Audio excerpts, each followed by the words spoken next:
হযরতে যায়েদ নবীজির কালারে ধরে বলে, তোমরা কুরাইশ বংশের মানুষেরা শুধু নিতে জানো কিন্তু দিতে জানো না। হযরতে ওমর রাদিয়াল্লাহু তাআলা আনহু গরম মানুষ। হযরতে ওমর তরবারি বের করেছেন। হযরতে ওমর বলে, হে আগন্তুক, হাবিবে কিবরিয়া নবীর কালার ছেড়ে দাও, তোমাকে আমি চিনি না, না হলে এতক্ষণে তোমার গর্দানকে আমি দেহ থেকে আলাদা করে দিতাম, তোমার মাথা দেহ থেকে আলাদা করে দিতাম।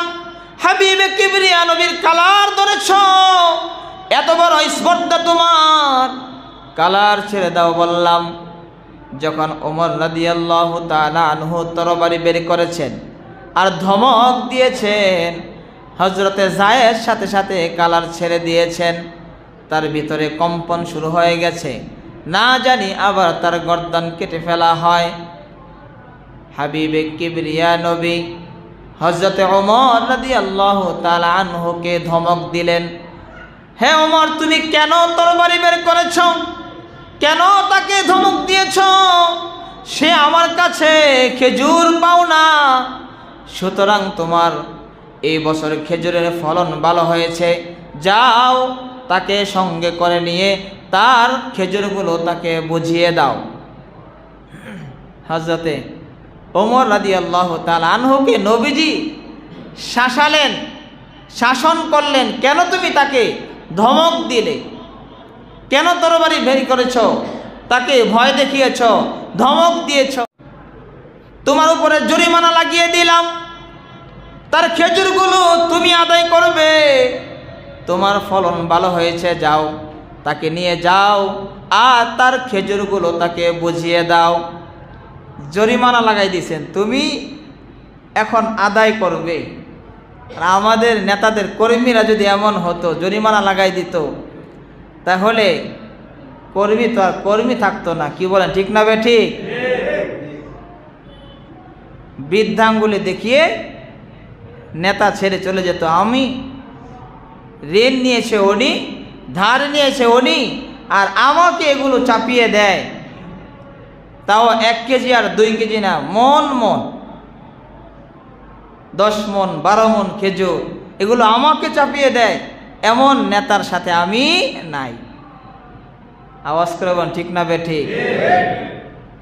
মুহতারাম হাজিরিন, কিন্তু হাবিবে কিবরিয়া নবী বলে, ওমর, তোমার ফলন ভালো হয়েছে, যাও তাকে নিয়ে যাও, তার খেজুরগুলো তাকে বুঝিয়ে দাও। হযরতে ওমর রাদিয়াল্লাহু আনহু তাকে হাত ধরে নিয়ে রওনা হয়েছেন। হাবিবে কিবরিয়া নবী পিছন থেকে ডেকে বলেন, ওমর, শুধু সেই খেজুরগুলো তাকে দিলে হবে না, তুমি যে তাকে ভয় দেখিয়েছ, তুমি যে তরবারি দেখিয়েছ, ধমক দিয়েছ, এই জন্য আরো 2 মণ খেজুর তাকে বাড়িয়ে দিবে। সুবহানাল্লাহ, আর 2 মণ খেজুর তাকে বাড়িয়ে দিবে। হযরত ওমর রাদিয়াল্লাহু তাআলা আনহু তার হাত ধরে তাকে বাড়িতে নিয়ে গেলেন। বাড়িতে নিয়ে গেলে এবার ওই মন খেজুরগুলো আগে তাকে বুঝিয়ে দিলেন, যেগুলো নবীজি ধার নিয়েছেন। তারপরে আবার ওই 2 মণ দিলেন, যেটা জরিমানার পরেও ভয় দেখানোর জন্য যে 2 মণ নবীজি বলেছেন।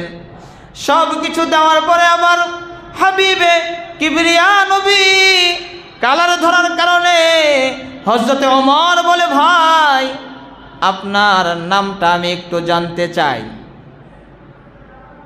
এবার ওই লোকটা বলে, আমার নাম হলো যায়েদ। বলে, কোন যায়েদ আপনি? বলে, আমি হলাম ইহুদি ধর্মের বড় আলেম যায়েদ। হযরতে ওমর বলে, আপনি কি আল্লামা যায়েদ?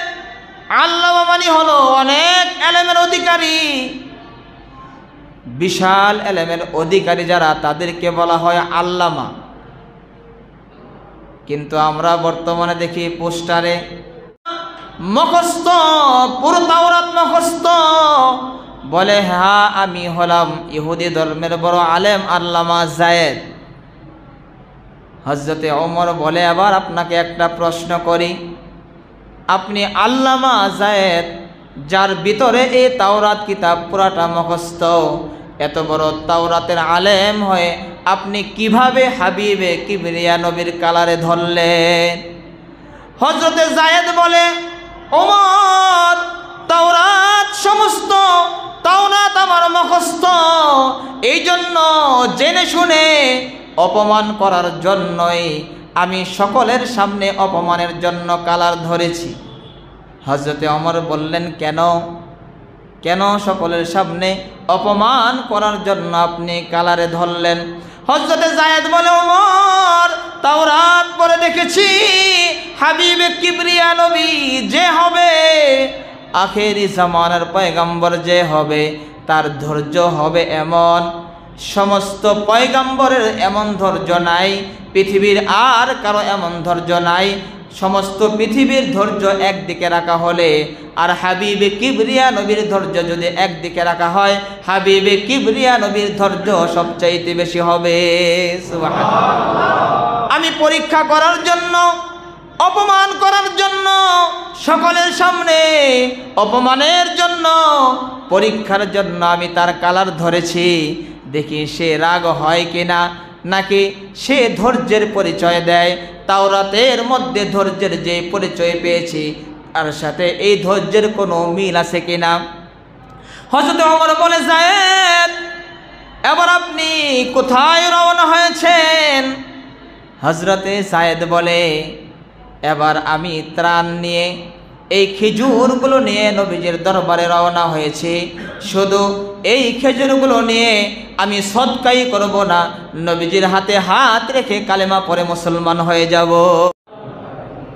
আলহামদুলিল্লাহ, আলহামদুলিল্লাহি ওয়া কাফা ওয়া সালামুন আলা ইবাদিহিল্লাযীনা ইসতাফা। أما بعد فأعوذ بالله من الشيطان الرجيم. بسم الله الرحمن الرحيم. وما أرسلناك إلا رحمة للعالمين.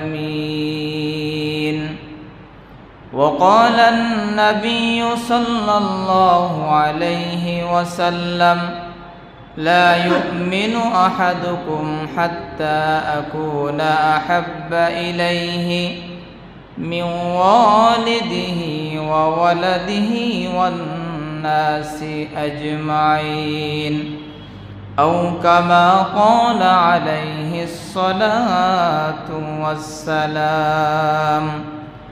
اللهم صل على محمد وعلى آل محمد كما صليت على إبراهيم وعلى آل إبراهيم إنك حميد مجيد. اللهم بارك على محمد وعلى آل محمد كما باركت على إبراهيم وعلى آل إبراهيم إنك حميد مجيد. روح حسن مصطفى، روح حسن مصطفى ہے ایک بحر بیقرار، اس کے ساحل تک کوئی شیر بیاں پہنچا نہیں، بلغ العلا بکمالہ کشف الدجى بجماله، حسنت جميع خصاله، صلوا علیہ وآلہ. رہے میرے مسکن حوالی काबा बने मेरे मदफन दियार मदीना बलगुल उला बिकमालिही कशफत दुजा बिजमालिही हसनत जमीउ खिसालिही सल्लु अलैहि व आलिहि ला इलाहा इल्लल्लाह ला इलाहा इल्लल्लाह ला इलाहा इल्लल्लाह ला इलाहा इल्लल्लाह ला इलाहा इल्लल्लाह ला इलाहा इल्लल्लाह। दिल जो खाली याद हुक से आई जवा खाना ये शैतो है वो दिल बेगुमा संगे दिलज से कोलेरा पाक कौन सीना बातिंगे मोहब्बत चाके कौन ला इलाहा इल्लल्लाह ला इलाहा इल्लल्लाह ला इलाहा इल्लल्लाह ला इलाहा इल्लल्लाह। सब खुशियों को आग लगा दो मौला गम से तेरे दिल शाद रहे अब तो रहे बस तादो में आखिर विरद सुबह आई मेरे इला ला इलाहा इल्लल्लाह ला इलाहा इल्लल्लाह ला इलाहा इल्लल्लाह ला इलाहा इल्लल्लाह ला इलाहा इल्लल्लाह ला इलाहा इल्लल्लाह ला इलाहा इल्लल्लाह ला इलाहा इल्लल्लाह। आसमान ज़मीन गैरुल्लाह बाज़ार माज़ार गैरुल्लाह ला इलाहा इल्लल्लाह ला इलाहा इल्लल्लाह ला इलाहा इल्लल्लाह ला इलाहा इल्लल्लाह ला इलाहा इल्लल्लाह ला इलाहा इल्लल्लाह मुहम्मदुर रसूलुल्लाह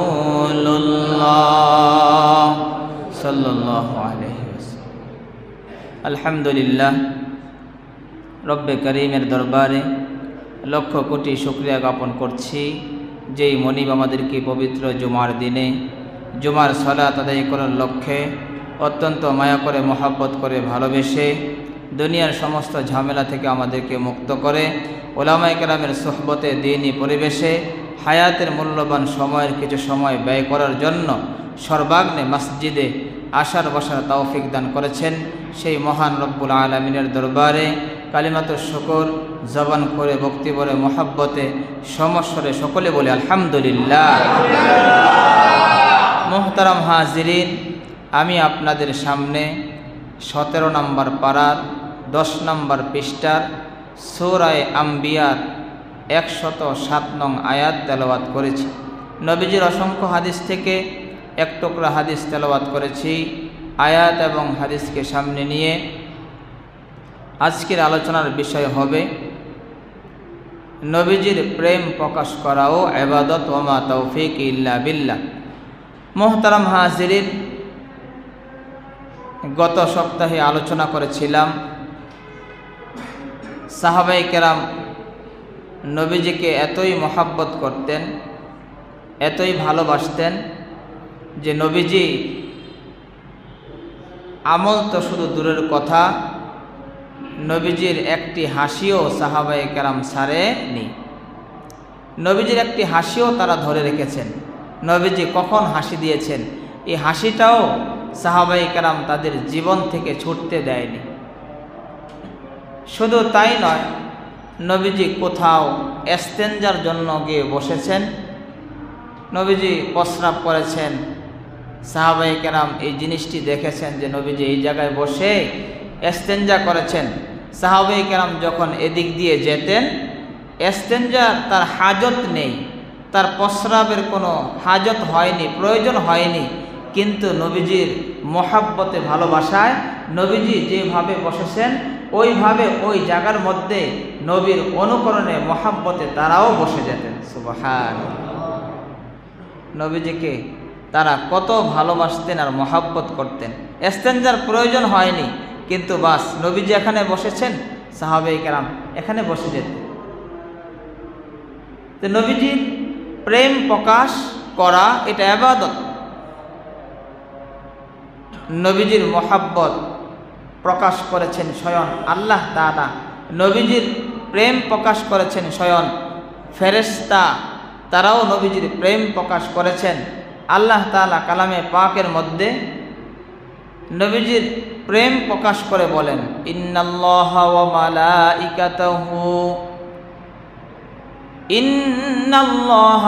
মালাইকাতাহু ইউসাল্লুনা আলান নবী। আল্লাহ তাআলা বলেন, আমি আল্লাহ তাআলা আমি আমার বন্ধুর উপরে আমি দুরূদ পড়ি। শুধু তাই নয়, আমার বন্ধুর উপরে আমার ফেরেশতারাও দুরূদ পড়ে। সুবহানাল্লাহ। নবীজির মহাব্বতে আল্লাহ তাআলা নবীজির উপরে দুরূদ পড়ে। নবীজির মহাব্বত, নবীজির প্রেম প্রকাশ আল্লাহ তাআলাও করতেছেন। ফেরেশতারাও নবীজির প্রেম প্রকাশ করে বলতেছেন, আমরা ফেরেশতারাও নবীজির উপরে দুরূদ পড়ি। ইন্নাল্লাহা ওয়া মালাইকাতাহু ইউসাল্লুনা আলান নবী। আল্লাহ তাআলা বলে, আমি আমার বন্ধুর উপরে দুরূদ পড়ি। আল্লাহ তাআলা তার প্রেম প্রকাশ করেন। ওয়া মালাইকাতাহু, শুধু আমি নই, আমার ফেরেশতারাও আমার বন্ধুর উপরে দুরূদ পড়ে। সুবহানাল্লাহ। আল্লাহ তাআলা নবীজির শান বর্ণনা করতে গিয়ে বলেন, ওমা আরসালনাকা ইল্লা রাহমাতাল লিল আলামিন। আল্লাহ তাআলা বলেন, আমার বন্ধুর শান, আমার বন্ধু সমস্ত জগৎবাসীর জন্য রহমত। ওমা আরসালনাকা ইল্লা রাহমাতাল লিল আলামিন। রহমাতাল লিল আলামিন, সমস্ত আলমের জন্য, সমস্ত জগতের জন্য আমার বন্ধু রহমত। সুবহানাল্লাহ। আল্লাহ তাআলা হলেন রব্বুল আলামিন। আমরা কালামে পাক তেলাওয়াত করার সময় বলি, আলহামদুলিল্লাহি রব্বিল আলামিন। আল্লাহ তাআলা হলো রব্বুল আলামিন, সমস্ত জগতের রব। আর আল্লাহ তাআলার বন্ধু হলো রহমাতাল লিল আলামিন। ওইখানে রব্বুল আলামিন, এখানে হলো রহমাতাল লিল আলামিন। মিল আছে না নাই? আওয়াজ করে বলেন, মিল আছে না নাই? আল্লাহ তাআলা হলেন রব্বুল আলামিন। আল্লাহ তাআলা বলেন, আমার বন্ধু রহমাতাল লিল আলামিন। আমি হলাম সমস্ত জগতের রব, আর আমার বন্ধু হলো সমস্ত জগতের রহমত। বলেন সুবহানাল্লাহ। जहाँ तक है रुबूबियत खुदा की, जहाँ तक है रुबूबियत खुदा की, वहाँ तक है नबूवत मुस्तफ़ा की। আল্লাহ তাআলার রুবুবিয়াত যত জায়গার মধ্যে চলে, আল্লাহ তাআলার একত্ববাদ রুবুবিয়াত যেই সমস্ত জায়গার মধ্যে চলে, সেই সমস্ত জায়গার মধ্যে নবী আলাইহিস সালাতু ওয়াস সালামের রিসালাত চলে। সুবহানাল্লাহ। যেখানে যেখানে আল্লাহ তাআলাকে রব হিসাবে মানা হয়, সেখানে সেখানে পয়গম্বরকে নবী হিসাবে মানা হয়। মুহতারাম হাজিরিন, আল্লাহ তাআলা এবং ফেরেশতারা তারা নবীজির প্রেম প্রকাশ করেছেন। আল্লাহ তাআলা নবীজির প্রেমে, নবীজির মহাব্বতে নবীজির উপরে দুরূদ পড়েন। ফেরেশতারাও নবীজির প্রেম প্রকাশ করেছে, তারাও নবীজির উপরে দুরূদ পড়েন। মুহতারাম হাজিরিন, নবীজির উপরে প্রেম প্রকাশ করা এটা ইবাদত, শুধু আল্লাহ তাআলা এবং ফেরেশতা নয়, কূপের পানি পর্যন্ত নবীজির প্রেম প্রকাশ করেছেন। আকাশ, বাতাস, চন্দ্র, সূর্য, মেঘমালা, সব কিছু মখলুকাত, মানুষ সবাই নবীজির প্রেম প্রকাশ করেছেন।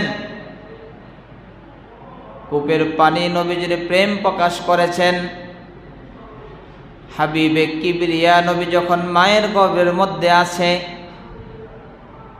আমেনা কূপের পারে যখন পানি তোলার জন্য যায়,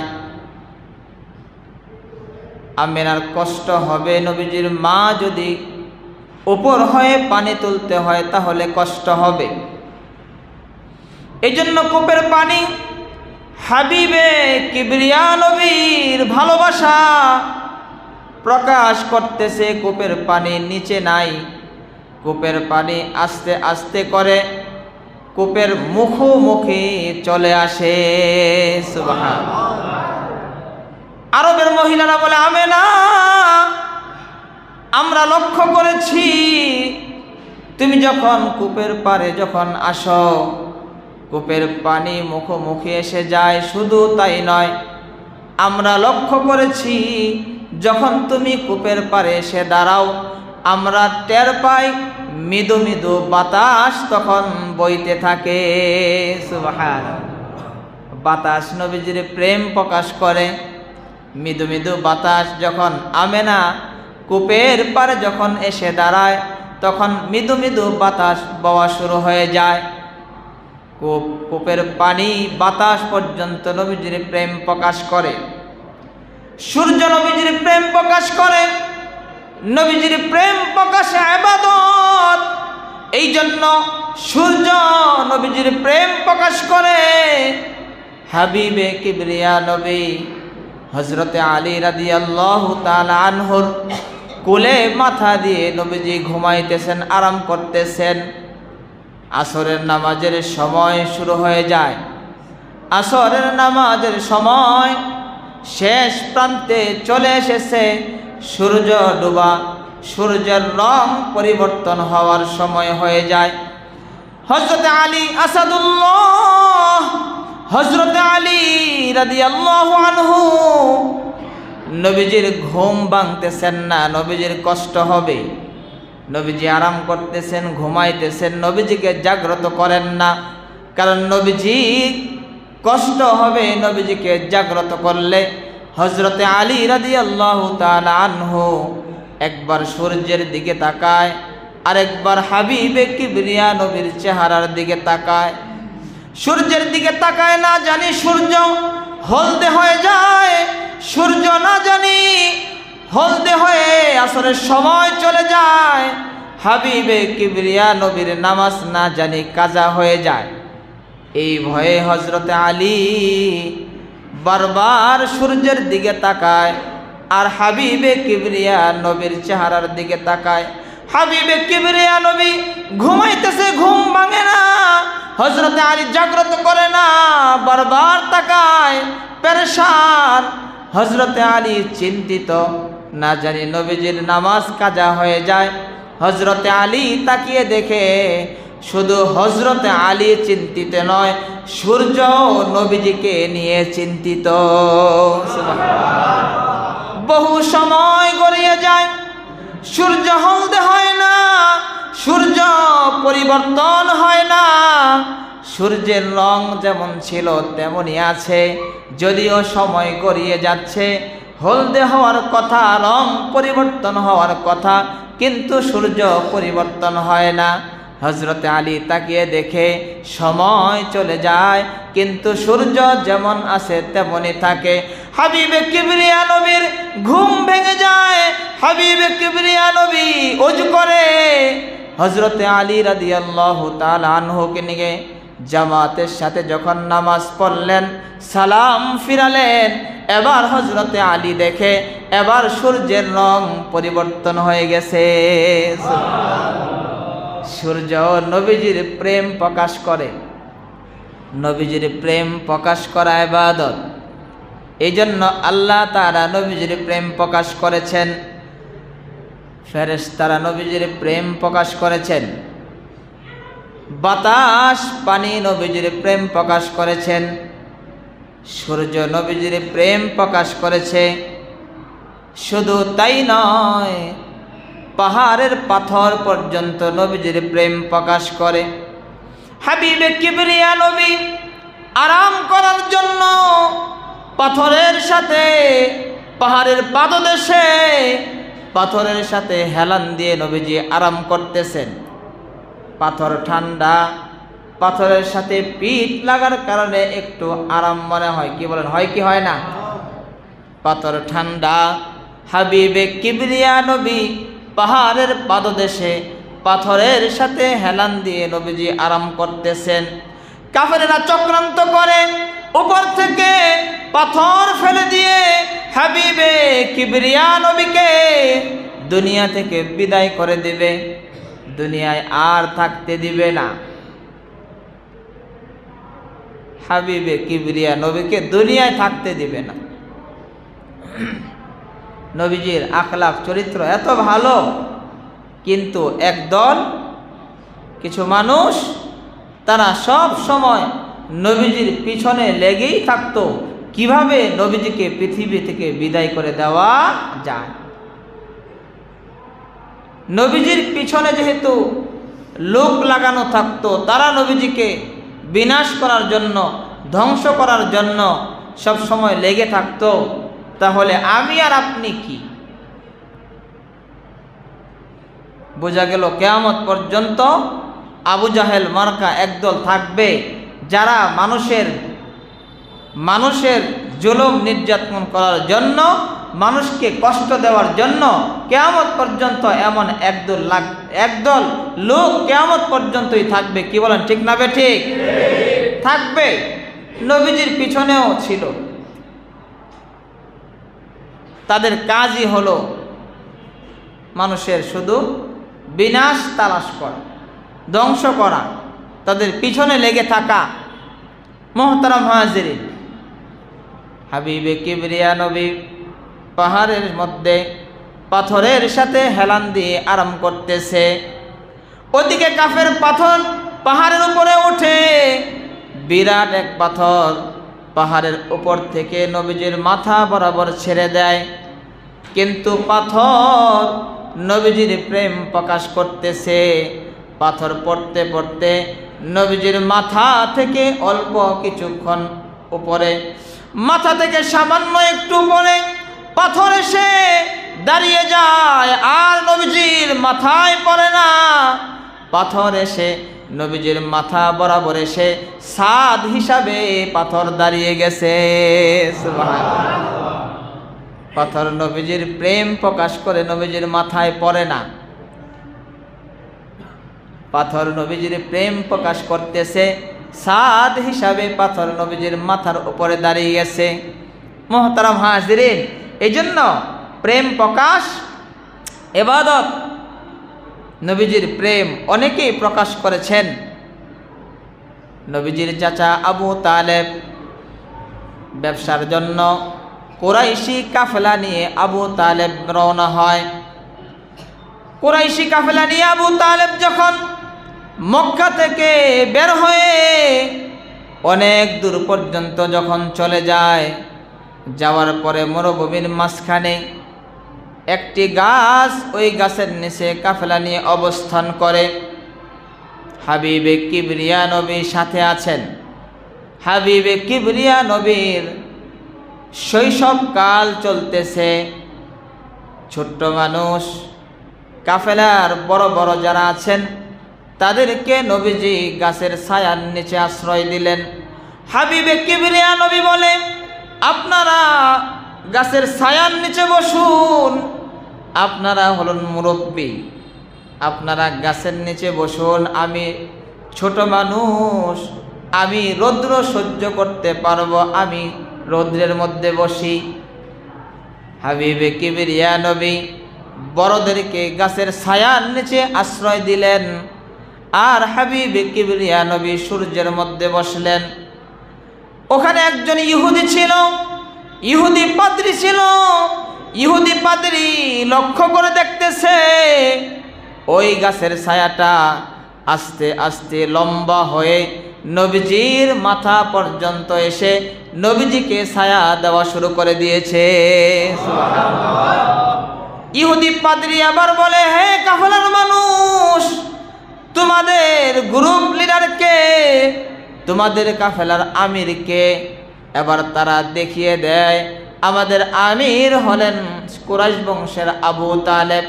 এই যে উনি আমাদের কুরাইশ বংশের মানুষ, উনি আমাদের লিডার, আমাদের কাফেলার উনি হলেন আমির। ইহুদি পাদ্রী বলে, ভাই আপনার পরিচয় জানতে চাই। বলে, আমি কুরাইশ বংশের লোক। বলে, এই যে ছোট্ট যুবক, ছোট্ট শিশুটা, তার পরিচয় কি? বলে, তার নাম মুহাম্মদ। তার বাবার নাম কি? কয়, তার বাবার নাম আব্দুল্লাহ। তার দাদার নাম আব্দুল মুত্তালিব। কোন বংশের? বলে, কুরাইশ বংশের। বলে, আমি লক্ষ্য করেছি সে রৌদ্রের মধ্যে যখন বসা ছিল, গাছের ছায়া লম্বা হয়ে তার পর্যন্ত গিয়ে তাকে ছায়া দিয়েছে। তার পরিচয় আর তার বংশে মনে হয়, এই মুজিজা দেখে মনে হয় সে সাধারণ কোনো মানুষ নয়, সে হলো আখিরি জামানার পয়গম্বর মুহাম্মদ সাল্লাল্লাহু আলাইহি ওয়াসাল্লাম। বলে সুবহানাল্লাহ। ইহুদি পাদ্রী বলে, এই যুবক আপনার কাছে আমানত, এই যুবকের রক্ষা করা আপনার উপরে হলো দায়িত্ব। এই জন্য তাকে সামনে নিয়ে যাবেন না। সামনে নিয়ে যদি তাকে যাওয়া হয় তাহলে কাফের বেঈমানেরা তাকে হত্যা করে ফেলবে। এই জন্য আপনি সফর ভেঙ্গে দিয়ে, কাফেলা ভেঙ্গে দিয়ে আপনি নিরাপদে তাকে নিয়ে আপনি মক্কায় চলে যান। মুহতারাম হাজিরিন, ইহুদি পাদ্রী দেখে যে গাছের ছায়া, এই গাছের ছায়া লম্বা হয়ে হাবিবে কিবরিয়া নবীকে ছায়া দেওয়া শুরু করে দিয়েছে। একটা গাছের ছায়া, সেও নবীজির প্রেম প্রকাশ করেছে, সেও নবীজিকে ভালোবাসে। কেনই ভালোবাসবে না? হাবিবে কিবরিয়া নবী বলেন, লা ইউমিনু আহাদুকুম হাত্তা আকুনা হাব্বা ইলাইহি মিন ওয়ালিদিহি ওয়া ওয়ালাদিহি ওয়ান নাসি আজমাইন। নবীজির প্রেম প্রকাশ করা, নবীজিকে সবচাইতে বেশি ভালোবাসা হলো ঈমান। এই জন্য পৃথিবীর যারা আছে সবাই নবীজিকে মোহাব্বত করে ভালোবাসে। নবীজির প্রেম প্রকাশ করা ইবাদত। এই জন্য শুধু মানুষ নয়, গাছে পর্যন্ত, গাছের ছায়া পর্যন্ত নবীজির প্রেম প্রকাশ করে। মুহতারাম হাজিরিন, ইহুদি পাদ্রী, ইহুদি যারা, তাদের বংশ হলো মুসা আলাইহিস সালাতু ওয়াস সালামের বংশধর, তারা, তাদের নবী হলো মুসা আলাইহিস সালাতু ওয়াস সালাম। ইহুদি বংশের উপরে তাদের গ্রন্থ নাজিল হয়েছে তাওরাত। তারা হলো মুসা আলাইহিস সালাতু ওয়াস সালামের উম্মত। এই ইহুদি পাদ্রী সে হলো ওই ধর্মের। তো সে যেহেতু তাওরাত জানে, এই জন্য সে তাওরাতের মধ্যে এই বিষয়টা পেয়েছে। এই জন্য সে মুজিজা দেখে বুঝে ফেলেছে যে এটা আখিরি জামানার পয়গম্বর। মুহতারাম হাজিরিন, নবীজির প্রেম প্রকাশ করা ইবাদত। এই জন্য সবাই নবীজির প্রেম প্রকাশ করে। হাবিবে কিবরিয়া নবী, সিদ্দিকে আকবর, হজরতে ওমর রাদিয়াল্লাহু তাআলা আনহু সহ জানাজার নামাজ পড়ে হাবিবে কিবরিয়া নবী বাড়ির দিকে রওনা হয়েছেন। পথিমধ্যে একজন এসে নবীজির কালারের মধ্যে ধরে, নবীজির কালার ধরে বলে, হে মুহাম্মদ, আমি জানি তুমি কুরাইশ বংশের আব্দুল মুত্তালিবের লোক। কুরাইশ বংশের লোক তুমি, আমি জানি। কুরাইশ বংশের মানুষ শুধুমাত্র নিতে জানে, তারা দিতে জানে না। হাবিবে কিবরিয়া নবী হযরতে যায়েদ রাদিয়াল্লাহু তাআলা আনহু থেকে কিছু খেজুর ধার নিয়েছিলেন সময় নিয়ে। নবীজি তার কাছ থেকে কিছু খেজুর, কয়েক মন খেজুর তার কাছ থেকে ধার এনে ত্রাণ হিসাবে বিভিন্ন জায়গায় পাঠিয়ে দিয়েছেন। এই যায়েদ এসে নবীজির কালারের মধ্যে ধরে বলে, তুমি কুরাইশ বংশের মানুষ, আব্দুল মুত্তালিবের নাতি তুমি, তোমাকে আমি ভালো করে চিনি। কুরাইশ বংশের যারা, তারা শুধু নিতে জানে কিন্তু দিতে জানে না। খেজুর কবে নিয়েছো, এখনো পর্যন্ত খেজুর দাও নাই। শুধু তোমরা নিতে জানো কিন্তু দিতে জানো না। হাবিবে কিবরিয়া নবীকে বলে, নিতে জানে কিন্তু দিতে জানে না। তোমরা সময় মতো শুধু নাও কিন্তু সময় মতো দাও না।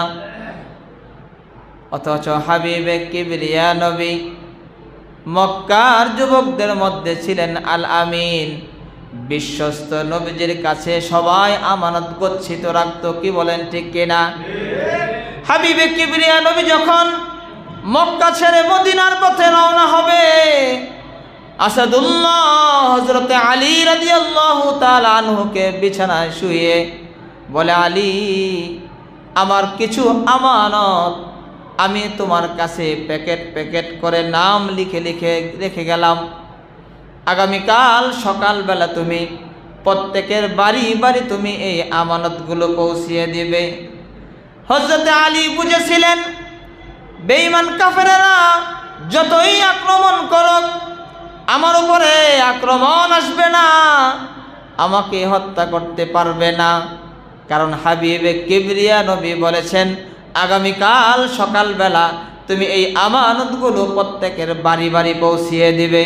তাহলে বোঝা গেল প্রত্যেকের বাড়ি বাড়ি এই আমানত পৌঁছানোর আগে আজরাইলও আমার কাছে আসবে না। বলেন সুবহানাল্লাহ। হযরত আলী চিন্তা করলেন, চতুর্দিকে কাফের, তারা আক্রমণের জন্য নবীজিকে এসেছে, আর আমাকে নবীজি তার বিছানায় শুইয়ে দিয়ে চলে যাচ্ছে। আমার আর কোনো চিন্তা নেই, আমার আর কোনো পেরেশানি নেই। কারণ নবীজি বলেছেন আগামীকাল এই আমানত বাড়ি বাড়ি পৌঁছিয়ে দিতে। আমাকে যদি হত্যা করে ফেলে তাহলে আমি তো এই আমানত পৌঁছাতে পারবো না। তাহলে বোঝা গেল এই আমানত আগামীকাল আমি বাড়ি বাড়ি আগামীকাল যেহেতু পৌঁছাবো, আজরাইলও আসবে না। হযরতে আলী বলে, ওই রাত্রে আমার যেই ঘুম হয়েছে, জিন্দেগিতে এমন ঘুম আমার আর আরামের সাথে হয় নাই। বলে সুবহানাল্লাহ। আরাম করে একটা ঘুম দিয়েছে। মুহতারাম হাজিরিন, হযরতে যায়েদ নবীজির কালারে ধরে বলে, তোমরা কুরাইশ বংশের মানুষেরা শুধু নিতে জানো কিন্তু দিতে জানো না। হযরতে ওমর রাদিয়াল্লাহু তাআলা আনহু গরম মানুষ। হযরতে ওমর তরবারি বের করেছেন। হযরতে ওমর বলে, হে আগন্তুক, হাবিবে কিবরিয়া নবীর কালার ছেড়ে দাও। তোমাকে আমি চিনি না, না হলে এতক্ষণে তোমার গর্দানকে আমি দেহ থেকে আলাদা করে দিতাম, তোমার মাথা দেহ থেকে আলাদা করে দিতাম। হাবিবে কিবরিয়া নবীর কালার ধরেছ, এত বড় স্পর্ধা তোমার, কালার ছেড়ে দাও বললাম। যখন ওমর রাদিয়াল্লাহু তাআলা আনহু তরবারি বের করেছেন আর ধমক দিয়েছেন, হযরতে যায়েদ সাথে সাথে কালার ছেড়ে দিয়েছেন। তার ভিতরে কম্পন শুরু হয়ে গেছে, না জানি আবার তার গর্দান কেটে ফেলা হয়। হাবিবে কিবরিয়া নবী হযরতে ওমর রাদিয়াল্লাহু তাআলা আনহুকে ধমক দিলেন, হে ওমর, তুমি কেন তরবারি বের করেছ? কেন তাকে ধমক দিয়েছ? সে আমার কাছে খেজুর পাও না, সুতরাং তোমার এই বছর খেজুরের ফলন ভালো হয়েছে, যাও তাকে সঙ্গে করে নিয়ে তার খেজুরগুলো তাকে বুঝিয়ে দাও। হযরতে ওমর রাদিয়াল্লাহু তাআলা আনহুকে নবীজি শাসালেন, শাসন করলেন, কেন তুমি তাকে ধমক দিলে, কেন তরবারি বের করেছ, তাকে ভয় দেখিয়েছ, ধমক দিয়েছ। নবীজি কেমন নেতা আর তারা কেমন শিষ্য। আমাদের বর্তমান সময়ের যদি নেতা হতো তাহলে কি খুশি হতো যে আমার চেলা চামুন্ডা তারা আমার আত্মমর্যাদা কিভাবে রক্ষা করেছে, আমার কালার ধরেছে, আর সে সঙ্গে সঙ্গে কালার ছাড়া না হলে বর্তমান সময়ের যদি নেতা হতো কি খুশি হতো আর কি বাহবা দিত।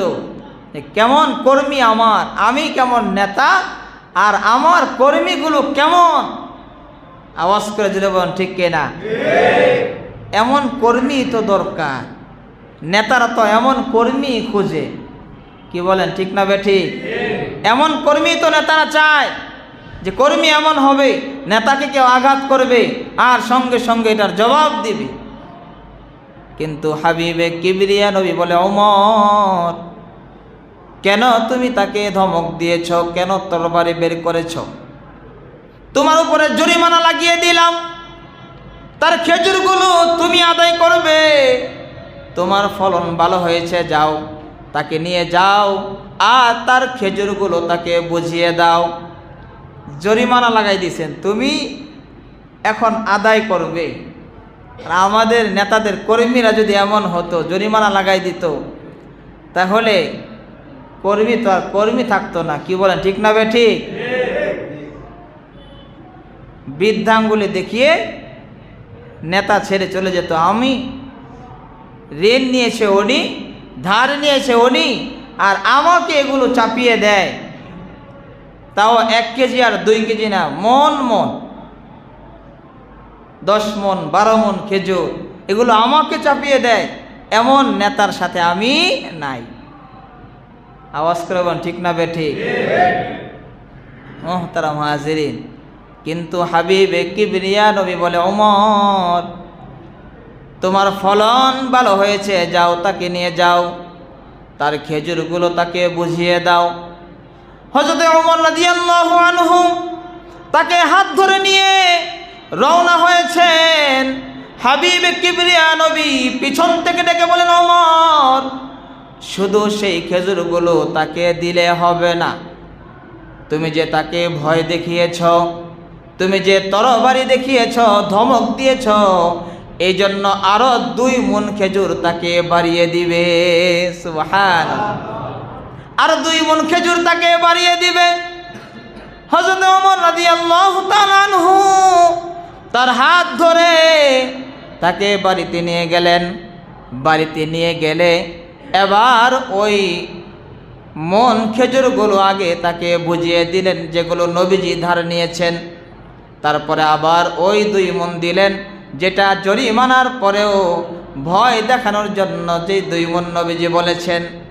সব কিছু দেওয়ার পরে আবার হাবিবে কিবরিয়া নবী কালার ধরার কারণে হযরতে ওমর বলে, ভাই আপনার নামটা আমি একটু জানতে চাই। এবার ওই লোকটা বলে, আমার নাম হলো জায়েদ। বলে, কোন জায়েদ আপনি? বলে, আমি হলাম ইহুদি ধর্মের বড় আলেম জায়েদ। হযরত ওমর বলে, আপনি কি আল্লামা জায়েদ? আল্লামা মানে হলো অনেক এলেমের অধিকারী, বিশাল এলেমের অধিকারী যারা, তাদেরকে বলা হয় আল্লামা। কিন্তু আমরা বর্তমানে দেখি পোস্টারে আয়াত শুদ্ধ করে বলতে পারে না, তার নামের শুরুতেও আল্লামা লাগানো হয়, ঠিক কিনা? আয়াত ভুল পড়ে, হাদিস ভুল পড়ে, কিন্তু তার শুরুতেও আল্লামা লাগানো হয়। আল্লামা যে কোথায় লাগাতে হয় এটাও আমরা জানি না। যাদেরকে পোস্টারের দায়িত্ব দেওয়া হয়, বাস তারা গিয়ে প্রেসে আল্লামা লাগিয়ে দেন। অনেক কিছু লাগায়। নামের আগে 8টা 10টা পর্যন্ত কি থাকে? উপাধি, লকব। নাম আর খুঁজে পাওয়া যায় না লকবের কারণে। কি বলেন, আছে না নাই? শুধু লকব, উপাধি। মুহতারাম হাজিরিন, হযরত ওমর বলে, আপনি কি আল্লামা যায়েদ? বলে, হ্যাঁ, আমি ইহুদি ধর্মের যায়েদ, ইহুদি ধর্মের বড় আলেম হযরত যায়েদ। তাওরাত কিতাব, যার সমস্ত কিতাব মুখস্থ। তাওরাত এমন এক কিতাব, তাওরাতের মধ্যে 1000 বড় বড় সূরা। আমাদের কোরআনে কারিমের মধ্যে মাত্র 114 সূরা। কত সূরা? কোরআনে কারিমের মধ্যে মাত্র 114 সূরা, আর তাওরাত কিতাবের মধ্যে 1000 সূরা। কত বড় কিতাব! আবার প্রত্যেক আয়াতের মধ্যে 1000, প্রত্যেক সূরার মধ্যে 1000 আয়াত। প্রত্যেক সূরার মধ্যে, আমাদের কোরআনে কারিমের মধ্যে সবচাইতে ছোট সূরার মধ্যে 3 আয়াত। ইন্না আ'তাইনাকাল কাউসার ফাসল্লি লিরাব্বিকা ওয়ানহার ইন্না শানিআকা হুয়াল আবতার। কয় আয়াত? আওয়াজ করবেন, কয় আয়াত? কিন্তু তাওরাতের মধ্যে এক সূরার মধ্যে 1000 আয়াত। একদিকে সূরা 1000, আবার এক সূরার মধ্যে 1000 করে আয়াত। শুধু তাই নয়, এক আয়াতের ভিতরে 1000 করে শব্দ। বলেন সুবহানাল্লাহ। এক আয়াতের মধ্যে 1000 শব্দ। তাহলে কিতাবটা কত বড় কিতাব! তাওরাত এত বড় কিতাব, আর ওই কিতাবটা হযরতে যায়েদ রাদিয়াল্লাহু তাআলা আনহুর মুখস্থ। বলেন সুবহানাল্লাহ। বলে, আপনি কি আল্লামা যায়েদ, যার তাওরাত কিতাব মুখস্থ, পুরো তাওরাত মুখস্থ? বলে, হ্যাঁ, আমি হলাম ইহুদি ধর্মের বড় আলেম আল্লামা যায়েদ। হযরতে ওমর বলে, এবার আপনাকে একটা প্রশ্ন করি। আপনি আল্লামা যায়েদ, যার ভিতরে এই তাওরাত কিতাব পুরাটা মুখস্থ, এত বড় তাওরাতের আলেম হয়ে আপনি কিভাবে হাবিবে কিবরিয়া নবীর কালারে ধরলেন? হযরতে যায়েদ বলে, ওমর, তাওরাত সমস্ত তাওরাত আমার মুখস্থ, এই জন্য জেনে শুনে অপমান করার জন্যই আমি সকলের সামনে অপমানের জন্য কালার ধরেছি। হযরতে ওমর বললেন, কেন সকলের সামনে অপমান করার জন্য আপনি কালারে ধরলেন? হযরতে যায়েদ বলে, ওমর, তাওরাত পড়ে দেখেছি, হাবিবে কিবরিয়া নবী যে হবে, আখেরি জামানার পয়গম্বর যে হবে, তার ধৈর্য হবে এমন, সমস্ত পয়গম্বরের এমন ধৈর্য নাই, পৃথিবীর আর কারো এমন ধৈর্য নাই। সমস্ত পৃথিবীর ধৈর্য একদিকে রাখা হলে, আর হাবিবে কিবরিয়া নবীর ধৈর্য যদি একদিকে রাখা হয়, হাবিবে কিবরিয়া নবীর ধৈর্য সবচাইতে বেশি হবে। সুবহানাল্লাহ। আমি পরীক্ষা করার জন্য, অপমান করার জন্য, সকলের সামনে অপমানের জন্য, পরীক্ষার জন্য আমি তার কালার ধরেছি। দেখি সে রাগ হয় কিনা, নাকি সে ধৈর্যের পরিচয় দেয়। তাওরাতের মধ্যে ধৈর্যের যে পরিচয় পেয়েছি, আর সাথে এই ধৈর্যের কোনো মিল আছে কিনা। হযরত ওমর বলে, যায়েদ, এবার আপনি কোথায় রওনা হয়েছেন? হযরতে যায়েদ বলে, এবার আমি ত্রাণ নিয়ে, এই খেজুরগুলো নিয়ে নবীজির দরবারে রওনা হয়েছি। শুধু এই খেজুরগুলো নিয়ে আমি সদকাই করব না, নবীজির হাতে হাত রেখে কালেমা পড়ে মুসলমান হয়ে যাব। সুবহানাল্লাহ। হযরতে ওমর রাদিয়াল্লাহু তাআলা আনহু নবীজির প্রেম প্রকাশ করেছেন। আরো সাহাবায়ে কেরাম নবীজির প্রেম প্রকাশ করেছেন। হযরত আব্দুল্লাহ ইবনে আব্বাস রাদিয়াল্লাহু তাআলা আনহু নবীজির খাদেম হযরতে আব্দুল্লাহ ইবনে আব্বাস রাদিয়াল্লাহু তাআলা আনহু, ছোট্ট মানুষ, নবীজিকে মোহাব্বত করতেন। নবীজি ছিলেন খালু, আর আম্মা জানা রাদিয়াল্লাহু তাআলা আনহা তারা ছিলেন তার খালা। হযরত আব্দুল্লাহ ইবনে আব্বাস রাদিয়াল্লাহু তাআলা আনহু ছোট্ট মানুষ, নবীজির ঘরে অনেক সময় শুয়ে যেতেন। হযরত আব্দুল্লাহ ইবনে আব্বাস রাদিয়াল্লাহু তাআলা আনহু নবীজির ঘরে শুয়ে আছেন। নবীজি জিজ্ঞাসা করতেছেন, আয়েশা, আব্দুল্লাহ ইবনে আব্বাস কি ঘুমিয়ে পড়েছে? দুজনের মাঝখানে আব্দুল্লাহ ইবনে আব্বাস ঘুমায়, ছোট্ট মানুষ। আম্মাজান আয়েশা রাদিয়াল্লাহু তাআলা আনহা বলে, হা, আব্দুল্লাহ ইবনে আব্বাস মনে হয় ঘুমিয়ে পড়েছে। হাবিবে কিবরিয়া নবী আম্মাজান আয়েশা রাদিয়াল্লাহু আনহাকে এই কথা জিজ্ঞাসা করতেছেন, আর আব্দুল্লাহ ইবনে আব্বাস বলে, আমি ঘুমাই নাই, আমি ঘুমের ভান করে আমি দুজনের মাঝখানে শুয়ে আছি, আমি ঘুমের ভান ধরে শুয়ে আছি, মূলত আমি ঘুমাই না, আমি তাদের কথাগুলো আমি শুনতেছি। হাবিবে কিবরিয়া নবী বিছানা থেকে উঠে ওযু করার জন্য, ইস্তেনজার জন্য হাবিবে কিবরিয়া নবী চলে যায়।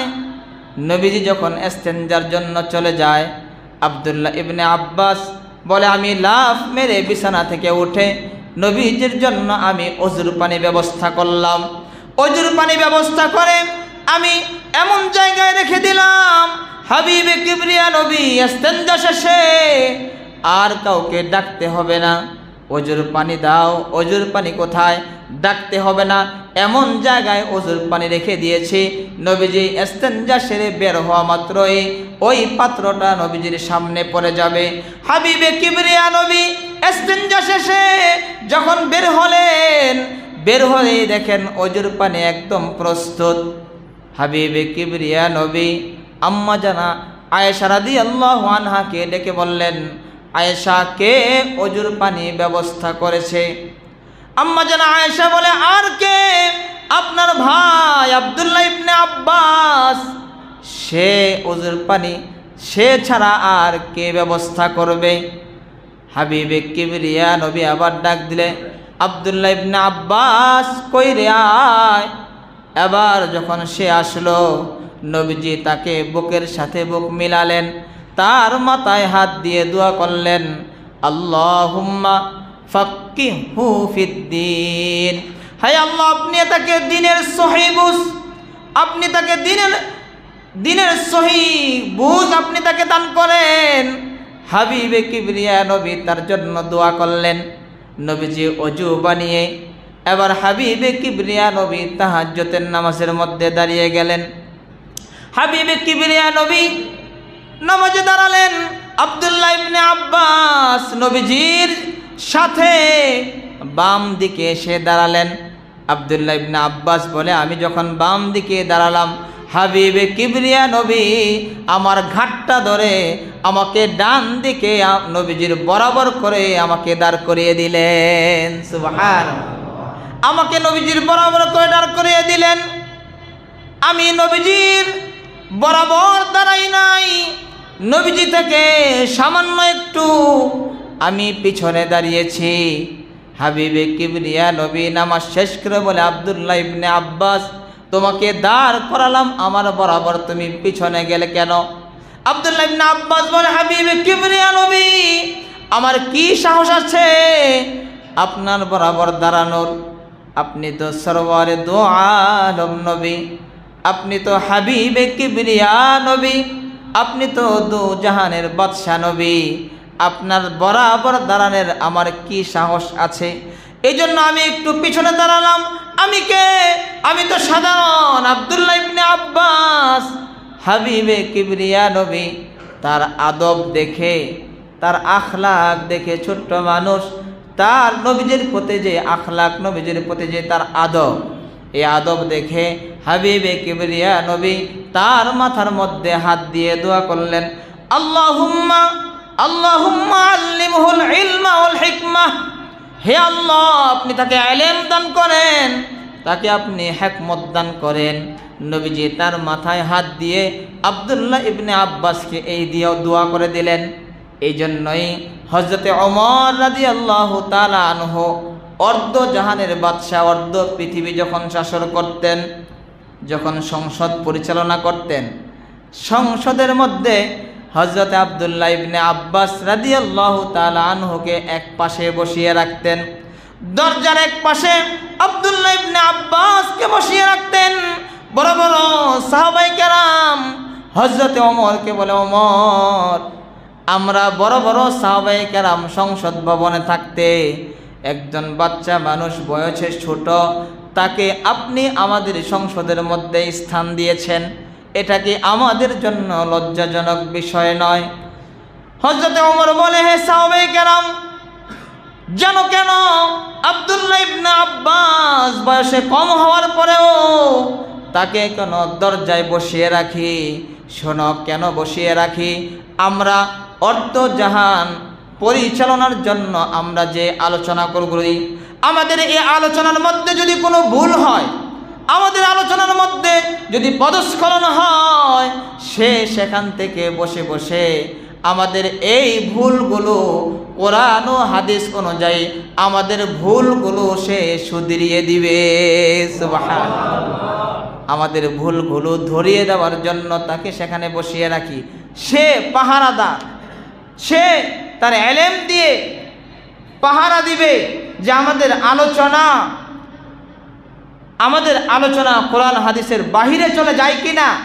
সে হলো পাহারাদার। তাকে পাহারাদার হিসাবে আমি তাকে সেখানে বসিয়ে রাখি, যে সে সেখানে বসে সে পাহারা দিবে। আমাদের জবান থেকে যদি কোনো অতিরিক্ত কথা যদি বের হয়ে যায়, সে তার ইলমের মাধ্যমে লাগাম টেনে ধরবে, যাতে করে লাগামহীন আমাদের কথা বের না হয়। এজন্য তাকে সেখানে বসিয়ে রাখি। মুহতারাম হাজিরিন, হযরতে ওমর রাদিয়াল্লাহু তাআলা আনহু অর্ধ পৃথিবী শাসন করেছেন, অর্ধ পৃথিবীর বাদশাহ। সে লাগাম টেনে রাখার জন্য, লাগাম টেনে ধরার জন্য একজন বড় আলেমকে তার দরজায় বসিয়ে রাখতেন, যাতে করে লাগামের বাহিরে কোনো কাজ যদি হয়ে যায়, কোনো কথা যদি বের হয়ে যায়, সে যেন তার ইলমের মাধ্যমে লাগামকে টেনে ধরতে পারে। কিন্তু বর্তমান সময়ে আলেমকে সংসদে বসাবে দূরের কথা, যারা লাগাম টেনে ধরে, যারা দুর্নীতির বিরুদ্ধে যারা কথা বলে, তাদেরকে দরজায় নয়, তাদেরকে সরাসরি জেলখানার ভিতরে বন্দি করে তাদেরকে ফাঁসি দেওয়া হয়। আর তাদেরকে জেলখানার ভিতরে বন্দি করে বছরের পর বছর তাদেরকে আটকে কষ্ট দেওয়া হয়। জোরে বলেন ঠিক কিনা? যারা তাদের ইলম দিয়ে লাগাম টেনে ধরবে, অর্ধ পৃথিবী শাসন করার পরে আলেমকে দরজায় বসিয়ে রাখতেন লাগাম টেনে ধরার জন্য। আর সেই সমস্ত আলেমদেরকে সরকার যারা গদিতে বসে, এই সমস্ত আলেমদেরকে তারা লাগাম টেনে ধরবে দূরের কথা, তাদেরকে নিয়ে আটকিয়ে রেখে, আয়না ঘরে রেখে তাদেরকে এরকম বিভিন্নভাবে টর্চার এবং কষ্ট দিয়ে তাদেরকে কষ্ট দেওয়া হয়। জোবেন ঠিক কিনা? রহমত বরকত কোত্থেকে আসবে? কোত্থেকে আসবে? লাগাম টেনে ধরা দূরের কথা, হক কথাটা পর্যন্ত বলা যায় না। কেউ যদি দুর্নীতি করে, এটা বললেই বাস তাকে আর খুঁজে পাওয়া যায় না, গুম। তারা দেশ শাসন করে বর্তমানে, তারা হয় সরকার। যে দলই ক্ষমতায় আসে, লাগাম টেনে ধরার জন্য কোনো আলেমকে পাশে রাখা হয় না। অথচ তারা তো শুধু ছোট্ট একটা বাংলাদেশ তারা পরিচালনা করে, কিন্তু অর্ধজাহান পরিচালনার সময় আলেমকে লাগাম টেনে রাখার জন্য বসানো হয়েছিল, সংসদে রাখা হয়েছিল। এই জন্য শাসন হতে হবে ইসলামের, শাসন হতে হবে কোরআনের। ইসলামী হুকুমত কায়েম হোক, এটা আমরা মুসলমানেরাই চাই না যে ইসলামী হুকুমত, ইসলামী রাষ্ট্র কায়েম হোক। আমরা মুসলমানদের মধ্যে অনেকেই চাই না। জুরবান ঠিক কিনা? মুসলমানই চায় না ইসলামী হুকুমত কায়েম হোক। ভোটের সময় রাম বামকে ভোট দেয়। দুর্নীতির সাথে যারা জড়িত তাদেরকেই ভোট দিয়ে আবার দুর্নীতি করার সুযোগ দেয়। কিন্তু যাদের দুর্নীতির কোনো রেকর্ড নেই তাদেরকে আপনারা ক্ষমতায় বসান, তাদেরকে গদিতে বসান, তাদেরকে সরকারে নিয়ে আসেন, ইসলামী হুকুমত কায়েম হোক। ইসলামী হুকুমত যদি কায়েম হয় তাহলে দেশে শান্তি আসবে। প্রত্যেকটা সেক্টরে যখন ইসলাম থাকবে তখন দেশের মধ্যে শান্তি বিরাজ করবে। আওয়াজকে জবান ঠিক না বেঠি? ইসলাম সব জায়গায় যখন থাকবে তখন অশান্তি থাকবে না। যখন ইসলাম থাকবে তখন আর দুর্নীতি থাকবে না। মোহতারাম হাজিরিন, ইসলামী হুকুমত কায়েম করার জন্য আমাদের আপ্রাণ চেষ্টা করতে হবে যাতে করে এই দেশে ইসলামী হুকুমত কায়েম হয়। যাদের মাধ্যমে ইসলামী হুকুমত কায়েম হবে তাদেরকেই গদিতে বসাতে হবে, তাহলে তাদের মাধ্যমে ইসলামী হুকুমত কায়েম হবে। মোহতারাম হাজিরিন, যারা আলেমের মর্যাদা বুঝে না তাদের উপরে গজব আসবেই। আলেম তারা নবীদের ওয়ারিস, এজন্য তাদের মর্যাদায় ভূষিত করতে হবে, তাদেরকে মর্যাদায় রাখতে হবে। তাদেরকে তাদের জন্য এই সমস্ত কারাগার নয়, কারণ আলেমরা তারা 2 টাকার দুর্নীতি করে নাই। আলেমদের কোনো বিদেশে টাকার পাচারের কোনো তাদের কোনো অপবাদ নেই। আলেমদের কোনো বিদেশে কোনো বাড়ি গাড়ি নেই। সুতরাং তাদের অবস্থান কেন হবে জেলখানায়? তাদের অবস্থান কেন হবে আয়না ঘরে? মোহতারাম হাজিরিন, যা বলতেছিলাম যে নবীজির প্রেম প্রকাশ করা, নবীজির প্রেম হযরতে যায়েদ প্রকাশ করেছেন, নবীজির প্রেম আব্দুল্লাহ ইবনে আব্বাস রাদিয়াল্লাহু আনহু প্রকাশ করেছেন। ওযুর পানি রেখে দিয়েছেন নবীজিকে না দেখি। নবীজি খুশি হয়ে কেমন দোয়া তার জন্য করেছেন। রইসুল মুফাসসিরিন, সবচেয়ে বড় মুফাসসির হযরত আব্দুল্লাহ ইবনে আব্বাস রাদিয়াল্লাহু তাআলা হয়ে গেছেন। মোহতারাম হাজিরিন, এই জন্য আমরা বর্তমান সময়ে যারা আছি আমরাও নবীজির প্রেম প্রকাশ করব। কিভাবে করব? সুন্নতের মাধ্যমে। আওয়াজ করে যেমন কিভাবে নবীজির প্রেম প্রকাশ করতে হবে? সুন্নতকে জিন্দা করে, সুন্নত আমরা আমাদের জীবনের মধ্যে বাস্তবায়ন করে নবীজির প্রেম প্রকাশ করতে হবে। সুন্নত যার মধ্যে যত বেশি থাকবে সে নবীজির তত বেশি মোহাব্বত কান্নেওয়ালা, সে নবীজির তত বেশি আশেক। সুন্নত নেই সে নবীজির আশেকও না। এই জন্য আমরা আমাদের জীবনে সুন্নতের উপরে, সুন্নত খুঁজে খুঁজে আমাদের জীবনে সুন্নতের উপরে চলতে আমরা রাজি আছি তো ইনশাআল্লাহ। আল্লাহ তাআলা আমাদেরকে মৃত্যু পর্যন্ত নবীজির সমস্ত সুন্নতগুলো খুঁজে খুঁজে সকলকে আমল করার তৌফিক দান করুন। আমিন। ওয়া আখিরু দাওয়ানা আলহামদুলিল্লাহি রাব্বিল আলামিন।